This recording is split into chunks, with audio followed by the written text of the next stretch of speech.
भाई हमारा जो टॉपिक है आज का, जिसका नाम है क्या, सबसे पहले जानेंगे जिसका नाम है लेटर राइटिंग।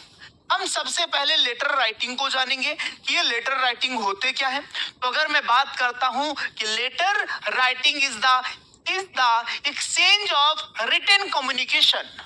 बहुत से बच्चों को मैंने अगर ऑफलाइन में पढ़ाया तो बच्चे कहते हैं सर ये बताइए आजकल ऑनलाइन के जमाने में ये लेटर की बात क्यों आ जाती है हमारे सामने, जबकि इसी बात को मैं सिर्फ टाइप करके भी बता सकता हूं। तो उन्हें बताना पड़ता है, समझाना पड़ता है कि बच्चों ये हमारा एक माध्यम है और जिस माध्यम को हमें भूलना नहीं है, इसीलिए हमें इनकी जानकारी होना जरूरी है। तो अगर हम बात करते हैं लेटर राइटिंग की, तो ये लेटर राइटिंग होता क्या है, क्या होता है लेटर राइटिंग।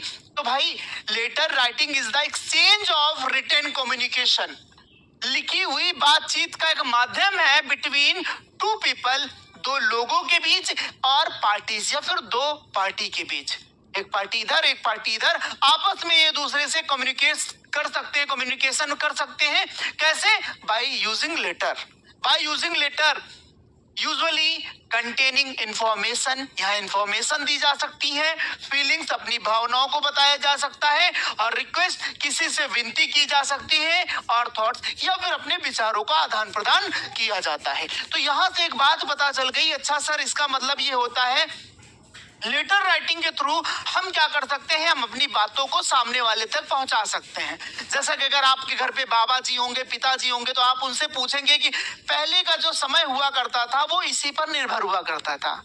तब कोई व्हाट्सएप ग्रुप नहीं होता था, तब कोई व्हाट्सएप नंबर नहीं होता था, सिर्फ और सिर्फ एक यही माध्यम हुआ करता था, है ना। बिल्कुल, बहुत बढ़िया, वेरी गुड। अगर हम बात करते हैं उसी के थोड़ा सा आगे, क्योंकि यहाँ पर हमें समझना है कि हमें आखिर मेन मुद्दा हमारा क्या है सर आज की क्लास में, कैसे हम सीख पाएंगे। हर एक चीज को जाना बहुत जरूरी है भाई, बहुत जरूरी है। अब हमारे पास मेन टॉपिक ये आता है कि भाई एप्लीकेशन और लेटर की अगर हम बात करते हैं, हमारा टॉपिक बनेगा, तो एक तरीके से हम सबसे पहले जानते हैं टाइप्स ऑफ लेटर। में भी आपको पता है, मुझे पता है कि बहुत से बच्चों को इस चीज की इंफॉर्मेशन है, सर मुझे इस बात की इंफॉर्मेशन है कि क्या फॉर्मल है क्या इनफॉर्मल, लेकिन आपको जानना जरूरी है। बहुत से बच्चे ऐसे हैं जो फर्स्ट टाइम क्लास में हैं, या बहुत से बच्चे हैं जिन्हें लगा कि चलो अच्छा पढ़ाई की शुरुआत कर ही देते हैं, तो उनके लिए भी ये चीजें जरूरी हैं, है ना। बहुत बढ़िया। अगर मैं बात करता हूं सबसे पहले अपने कुछ पॉइंट्स की, तो सबसे पहला हमारा पॉइंट है कि टाइप्स ऑफ लेटर।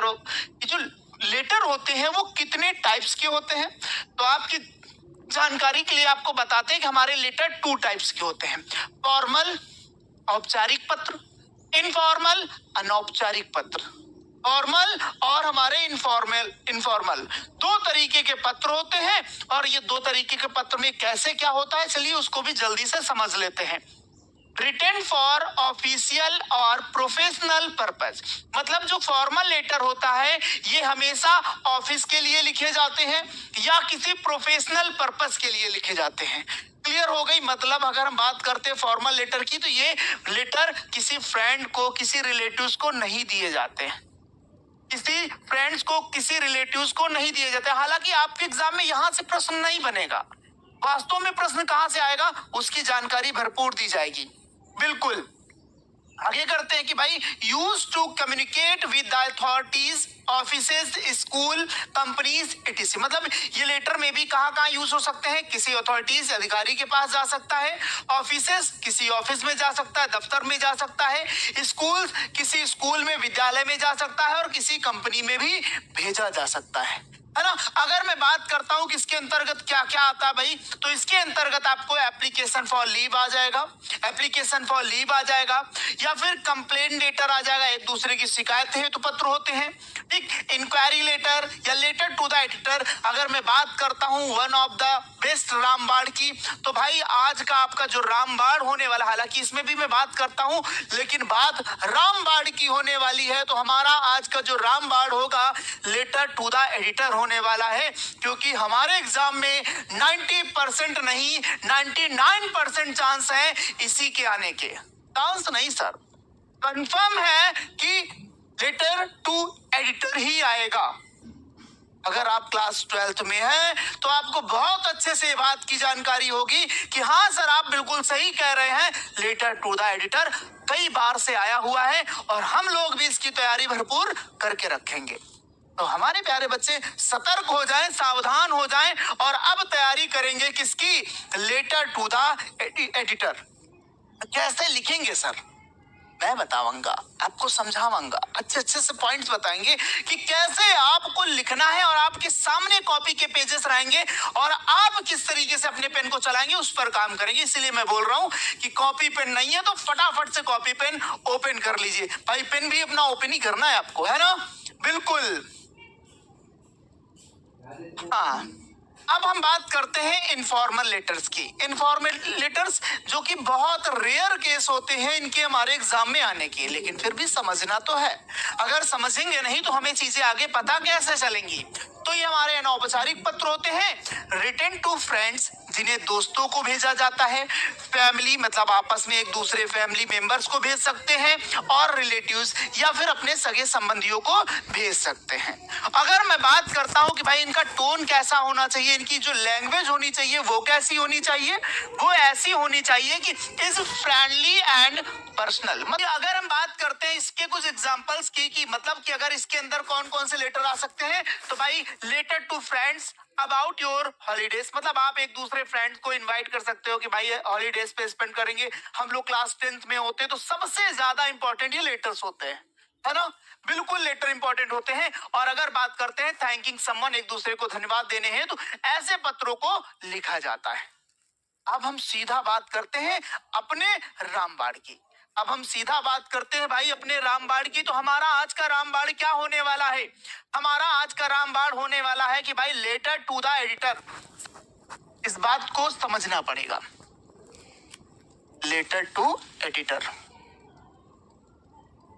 अब अगर हमें इसे सही से समझना है तो भाई सिंपल सी बात यह है कि हमें इसके फॉर्मेट को अच्छे से अपने दिमाग में बिठा लेना है भाई, बिठा लेना है। अगर हम इसको अच्छे से अपने दिमाग में बिठा लेंगे, समझा लेंगे खुद को, तो ये चीजें हमें हमेशा याद रहेंगी। और अगर एक बार जो चीज मन से समझ ली जाए वो कभी भूली नहीं जाती। अगर मैं इसकी बात करता हूं तो बेटा आपको फॉर्मेट के लिए क्या करना है, एक आपके सामने पेज दिख रहा है, सेम आपके एग्जाम कॉपी में ऐसा ही पेज होगा, सेम ऐसे ही लाइन दिख रही होगी, ऐसे ही लाइंस बनी होंगी, लेकिन आपको कैसे लिखना है इस पर बात करते हैं। सबसे पहले आपको यहां पर एटलीस्ट 3 लाइंस, कितनी लाइन भाई? 3 लाइन। जो कि ये जो 3 लाइंस होती हैं ये किसकी होती है? ये बेटा सेंडर एड्रेस की होती है। किसकी होती है? सेंडर एड्रेस की। ठीक, तो हम यहाँ पर किसकी बात कर रहे हैं? Sender address. तो भाई ये सेंडर एड्रेस अभी बताते हैं बेटा आपको। ठीक, अगर मैं बात करता हूं हमारी जो 3 लाइनें होगी, जो स्टार्टिंग की 3 लाइनें होती हैं वो सेंडर एड्रेस की होती है। सर ये सेंडर एड्रेस आपने जो बताया है मुझे समझ में नहीं आ रहा कैसे करना। सेंडर का मतलब होता है भेजने वाला, और भेजने वाला में भी मैं हो सकता हूं या आप हो सकते हैं। तो बेटा आपको सबसे पहले पहली लाइन में अपनी किसी गली का नाम लिखना है, अपने मोहल्ले का नाम लिखना है। अगर मैं बात करता हूं सेकेंड लाइन की, तो आप सेकेंड लाइन में उससे जुड़ा हुआ एरिया लिखेंगे या फिर डिस्ट्रिक्ट लिखेंगे अपनी। और अगर हम आगे बात करते हैं तो बेटा आप यहाँ पर स्टेट लिखेंगे। 3 लाइन जब फिल कर देनी है तो इस लाइन को हमें क्या करना है? ड्रॉप कर देना है। क्या कर देना है? ड्रॉप कर देना। मतलब एक लाइन को हमें स्किप कर देना है और अगली लाइन पे इस जगह पर हमें क्या लिखना है? डेट लिखना है। क्या लिखना है भाई? डेट लिखना है। सर कैसे लिखना है वो भी अभी हम आपको बताते हैं। मतलब यहाँ पर आपको डेट लिखना है, ये बात आप समझ चुके। फिर आप अगली लाइन को छोड़ देंगे, और जब फिर अपनी अगली लाइन को छोड़ेंगे तो फिर इस जगह पर आपको क्या करना है भाई? आपको क्या करना है? रिसीवर एड्रेस लिखना है। क्या लिखना है? रिसीवर एड्रेस लिखना है। रिसीवर्स एड्रेस, है ना? ये चीजें हमें बहुत ही अच्छे से दिमाग से लिखनी है क्योंकि यहाँ गलतियां हमें नहीं करनी है। तो ये पहली 3 लाइन हमारी सेंडर एड्रेस में होती है। फिर नेक्स्ट हम डेट को लिखते हैं, फिर अगली लाइनों पे हमें रिसीवर एड्रेस। रिसीवर एड्रेस क्या होता है ये आपको एग्जाम में दे रखा होगा। अगला होता है, वहां पर हम बात करते हैं इस जगह पर एक लाइन ड्रॉप करने पर यहां पर हमें लिखना होता है सब्जेक्ट। क्या लिखना होता है? सब्जेक्ट।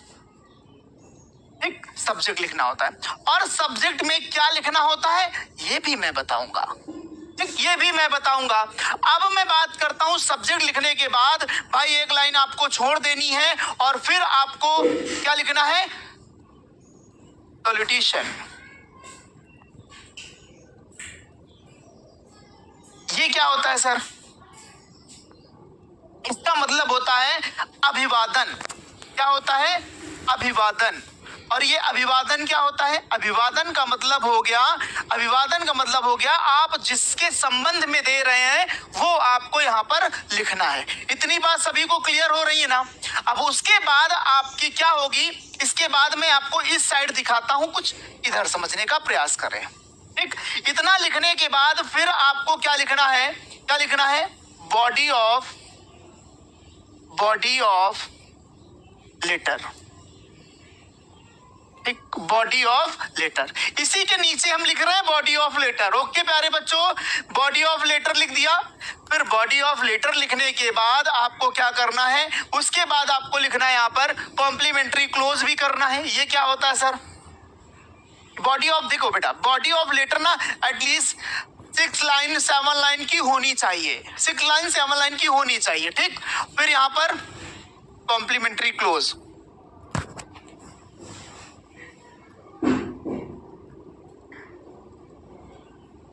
कॉम्प्लीमेंट्री क्लोज, ठीक। ये क्या होता है, ये क्या होता है भाई, ये होता है कि हम कैसे उसकी एंडिंग करते हैं, मतलब थैंकिंग यू लिख करके उसके बाद आप यहाँ पर सेंडर नेम, है ना, सेंडर नेम। ये बात तो सर हमें बहुत अच्छे से समझ में आ गई कि ये इसका फॉर्मेट होता है, लेकिन सर हमें ये बताइए कि हमें लिखना कैसे होता है। तो अब सारे बच्चे जल्दी से बताएंगे क्योंकि हम देखना चाह रहे हैं कि भाई हमारे बच्चों को क्या इतनी चीजें क्लियर हुई कि नहीं हुई। जल्दी से हर एक बच्चे